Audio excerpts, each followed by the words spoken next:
A very warm welcome to the top three finishers of the FIA Formula One Austrian Grand Prix. In third place, Lewis Hamilton. In second place, Max Verstappen, and taking the fifth win of his Formula One career and his third of this 2022 campaign, our winner, Charles Leclerc. Charles, very well done. It's been a while since you last stood on the top step. How much did you need this win? I definitely needed it. I mean, of course, whenever I get to a new race, since 5 races, I have a smile on my face, and I kept being optimistic. But obviously, hard races after hard races, it just felt like everything was against me. So finally, we had a breakthrough, a good race today, and it really feels good to have a win again. A good race today, but it sounded a little stressful in those closing laps when you had that throttle problem. How difficult was that to manage, and what were you having to do inside the cockpit? Oh, not only a little bit stressful, very stressful. I mean, the throttle was really inconsistent, and in the middle of the corner, it will get stuck to whatever percentage. So in turn 3, it was very, very tricky because that's where you don't want any more speed in mid-corner. So yeah, it was quite tricky to manage, not so much in the high speed, but mostly in the slow speed. But at the end, we managed to get the car to the end, which is great. And the pace of the car seems stronger today than in the sprint yesterday. Can you explain that for us? Not completely. We've been working quite a lot on my driving yesterday night, and I knew that I had a bit more pace on the medium. But yeah, it was a surprise to do that much of a step forward. So we will have to analyze well to understand that. All right. Very well done to you. Thank you, Charles. Max, coming to you. Very well done as well. A good amount of points for what looked like a more difficult day in the office than yesterday. Yeah, it was a bit more difficult than I expected it to be. Basically, on any tire, like I was just struggling a lot for pace after a few laps. Just a lot of deck. And something I cannot really explain right now or why it was so high, because I think normally we are quite okay on the tires. And I expected it to be tough today, but I didn't expect it to be like this. So it's just something we need to analyze and understand why this happened today. But even on a bad day, let's say an off day, to only lose 5 points over a whole weekend is I think still good. Was the deg bad across all of the stints, or was it a specific one? Yeah, all of it. Okay. Now, look, the relative pace of your cars, and I mean Red Bull and Ferrari, continues to ebb and flow. Were you surprised by the pace of Ferrari today? I expected him to be strong. I just didn't expect him to be this good. And I think we were just a bit down on what we expected today. All right. Well done. Thank you. And Lewis, coming to you. Great job by you. Your third consecutive podium finish, your fourth of the season. Given your start position today, how satisfying was this race for you? Massively satisfying. So happy to. I was a bit lonely at once I got those guys are like 30 something seconds ahead of me. So I was just watching their race on the TV. So down the straights, I was just watching where they were. I could see them coming through like turn 6 as I was coming out turn 1. So I was getting a bit of a fan view of what was happening. I saw some of the overtakes they were having. I think they did replays and stuff. So yeah, but to after such a difficult weekend, with the crash, with a monumental effort from the team to rebuild the car, this is a really great result. So I'm very grateful. Now, you had arguably the fastest car at Silverstone last weekend. How competitive was the W13 here? I would argue that we've not yet been in a position where we've been the fastest car. These guys have had the edge. I think we've sometimes been able to match their times, but yeah, to the point where we're actually ahead of them, we're not quite there yet. So we've just got to keep. I think we've made some improvements this weekend to the car once again, but for some reason at this track, it just wasn't the same as they were a little bit further ahead, particularly in race pace. Hoping that when we go to these next tracks, it's a little bit more favorable to us, a bit more like Silverstone. If that's the case, I'd really love to be in that battle that they're having at the front. Thank you, Lewis, and well done again. Let's open this to the floor. Please remember to give your name and publication. First question, please. Matt Key from Autosport. A question for Charles. You just said there about working on your driving overnight. Could you go into a bit of detail on that? Were you just looking at the data and throttle, steering? What were you looking at? What were you changing? Yeah, I mean, it's. I don't think it makes sense to go so much into the details, but yeah, just the driving. I think there were 2-3 corners where I was struggling yesterday, which was especially turn 1 and 3 and 9, and I've been working on and 10, sorry, and I've been working on these 3 overnight, and today was much better. Thanks, Joe. Next one.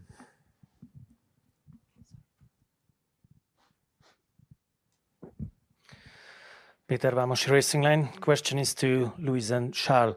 How troublesome is the orange haze in reality? Because Max says it's okay.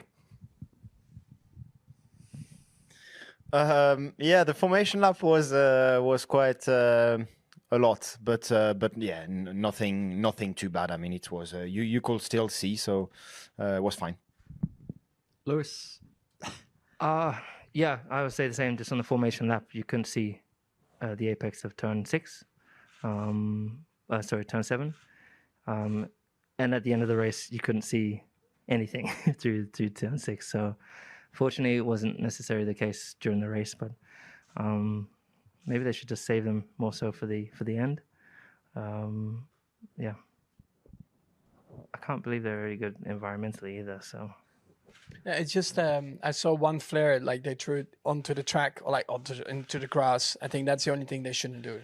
But as long as you keep it on the grandstand, I mean, the wind blows it over the track for like 1 lap, but so it doesn't arrive like within the track. I think it's okay. Thank you. Next one. Ronald Vodding, motorsport.com. It's a question to Max on the tire deck. At Red Bull, it was quite extreme, but I guess for everyone out there, it was much higher than anticipated. Pirelli predicted a 1-stop going into the race. First of all, did you start the race on a 1-stop strategy as well? And secondly, as it was higher for everyone, do you feel it's related to the track conditions? The green maybe being the track being more green after the rain this morning? No, we always wanted to do a 2-stop, but I have no explanation why it was like this today. We need to analyze it. Thank you. Yep, another one.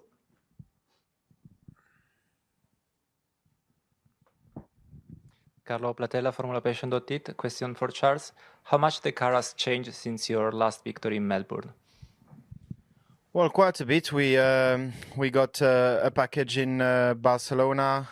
Then we had another upgrade in Silverstone, and it always went in the right way. I think the performance has been great since Australia, but apart from Miami, maybe where we were a little bit down compared to Red Bull.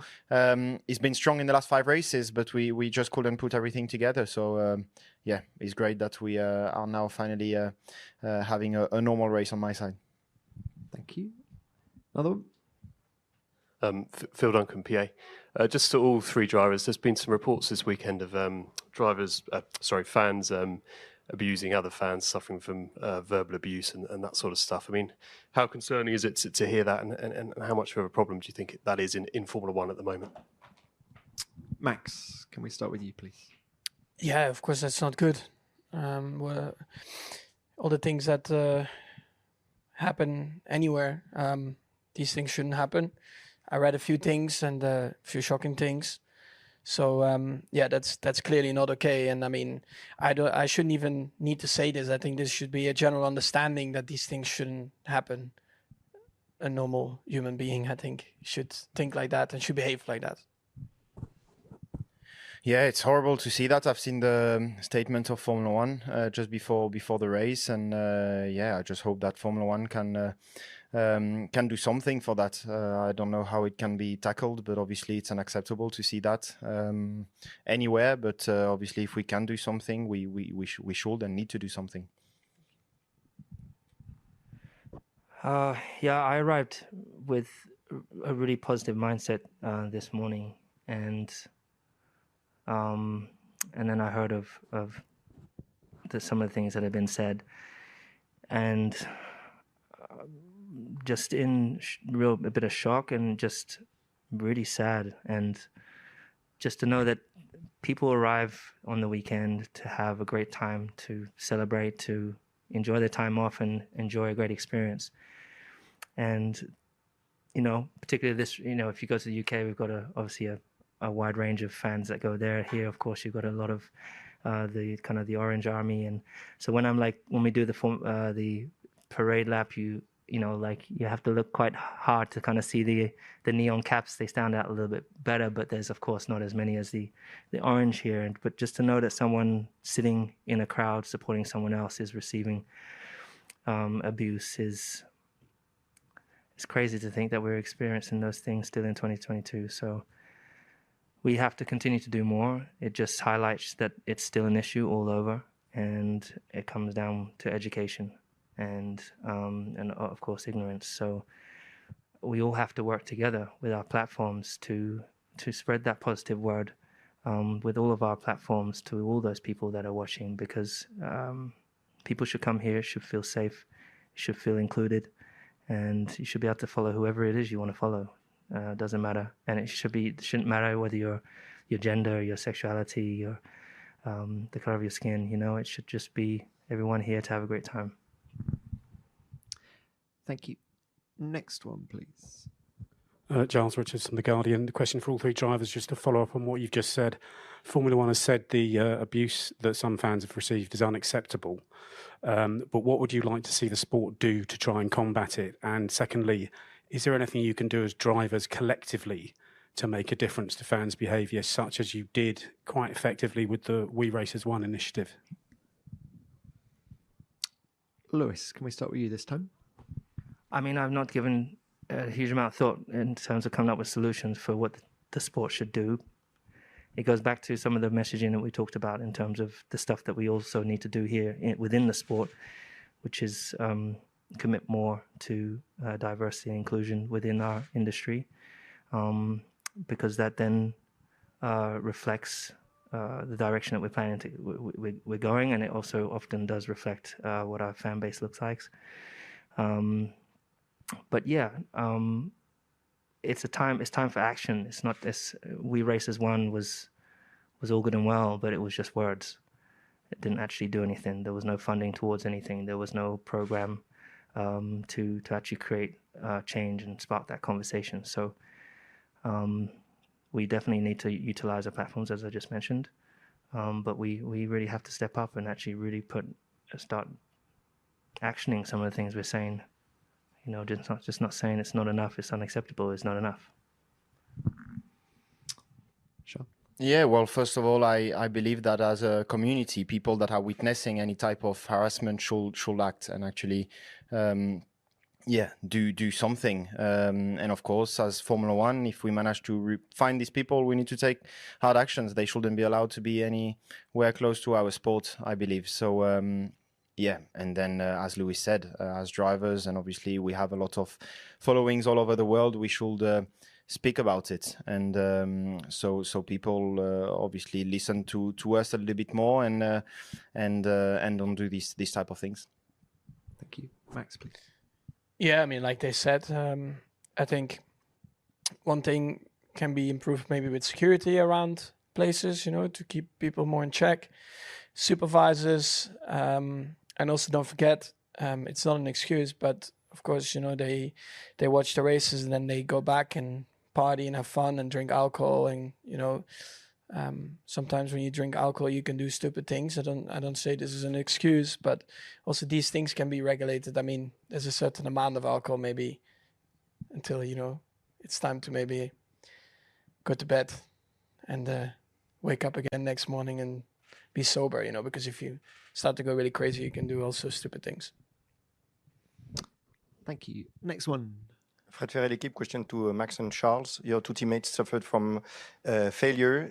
Is it something that bother you for the battle for the championship happening for the two of you? Charles, please. Did Checo had a failure? Well, my teammate got taken out, so he just had damage. I mean, he got run into, so his floor was damaged. He had a punctured. So I think they decided to retire the car because there was no pace in it, like I had in Silverstone. So then it's no point to continue and just save the rest of the car. Yeah, on my side, it's a little bit different. So it is definitely a concern. So we need to look into that and make sure that it it doesn't happen. Obviously, it happened twice on my side in the last 5 races, and now Carlos again. So we need to get on top of this as quickly as possible. Thanks, Charles. Next one. Matt Q from Autosport, a question for Max. The couple of sort of side-by-sides with Charles and Lewis at turn 3 sort of was very fair, very clean, perhaps not as aggressive as it could have been. I just wondered, was that in respect to your situation, maybe not having the pace to fight for that win outright? No, I think it was just good racing. You try to defend, you try to attack. The other person, depends where you are. I think it was just very good racing from all of us. Of course, sometimes you're on different kind of tires or age of tires, but I think everything was good. Of course, this year I think also this weekend in terms of like the moving and stuff with the breaking the toe has been a bit updated, but overall I think it was good fighting. Thank you. Next one. Motorsport.com. It's a question to all three. This weekend, we've heard quite some talk about consistency, or maybe even the lack of consistency in the stewards and with having 2 race directors. George said, George Russell, it would be better to have 1 race director. Do you agree with him? And what do you think of the level of consistency this year compared to last year? Thank you. Charles, let's start with you. I mean, I think consistency has always been a thing that we've searched for, and you can always be better. Obviously, 2 race directors, it makes it probably a bit more difficult. Whether it's impossible to achieve a good level of consistency, I don't think so. I don't really have any solutions for now. But I do believe that probably with one race director, it might be a little bit easier to manage. I don't think necessarily it depends on one race director. I think it's more about working with the drivers instead of just keeping your stance and just be stubborn. We want to make it better for everyone, and it's not like we are fighting for ourselves. It's just, we have good conversations between the drivers, and at the end of the day, I think more or less on most things we agree. Of course, everyone has their own opinions about certain things, but like track limits, I think track limits debate this weekend has been a bit of a joke, not only in F1, but in F2 and F3. Like it's easy to say from the outside, yeah, but you have to just stay within the white lines. Yeah. I mean, it sounds very easy, but it's not, because when you go that quick through a corner and some of them are a bit blind, if you have a bit more understeer tires are wearing, it's easy to just go over the white line, but do you actually gain time? Maybe yes, maybe not. And to be honest, it's only like 2-3 corners where you can really just go a bit wider. And yeah, I don't think we should have this, you went 1 mil over, that's, a penalty or whatever. Then just add a wall or put some gravel back where we like turn 6 on the exit. I think that's great because there is gravel. You punish yourself if you go wide. So these are things we have to look into how we can make it better, because also for the stewards and just the people involved with checking these track limits, I mean, it's almost impossible to check these kind of things, because you need almost like one guy on one car the whole race to check the whole lap if he's not going outside of the white line. Where on this track, at least in some places, you get naturally like penalized if you just go a bit wide and you touch the gravel. So these kind of things, I think it just doesn't look good for the sport as well. And this is just one thing. Then the other thing is with racing incidents and stuff. Yeah, for sure we can do better. I think we'll work on it. We'll try to make it better. Nothing to add. 2 race directors? Nothing to add. I agree with what they said. Thank you. Next one.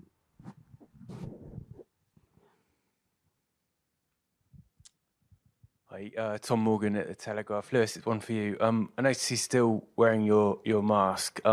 Sport obviously returning to normality over the last 6 months, rates going up again. I just wondered really how you feel about where we are really in terms of sport relaxations and whether you feel we've gone back too quickly. No, just this is personal choice. I just noticed a lot of people around me are getting sick, and definitely don't want to get sick again. I've already experienced it twice, and but just I noticed a lot of people around me, a lot of my friends, and messaging me that they've got COVID, and some of them are much worse than others. And obviously, I didn't have Bono with me this weekend. No one's wearing a mask, so I'm definitely wearing my mask. So, I mean, I urge people to do what they want to do, and it's your health at the end of the day. But yeah, I want to go home healthy. I want to be able to get up and train and do the things I love doing, and I try, if I can, keep the people that I love around me also safe when I can, when I'm around them. So yeah, that's it. Thanks, Lewis. We'll do one more, and we're going to go to the Zoom. Ed Straw from The Race, please. A question for Charles, please. Can you explain a little bit more about how you adapted when you had the throttle problem? You mentioned it was inconsistent. So how much was reacting to when it kicked in? How much did you have to change the way you were approaching certain corners, particularly the slower ones? Well, just quite a bit of lift and coast to understand how much throttle would I have going into a corner. Not much more than that, to be honest, than just playing with the throttle on and off to try and, whenever it felt too bad, to have a bit less throttle in the corner. So it wasn't easy, but yeah.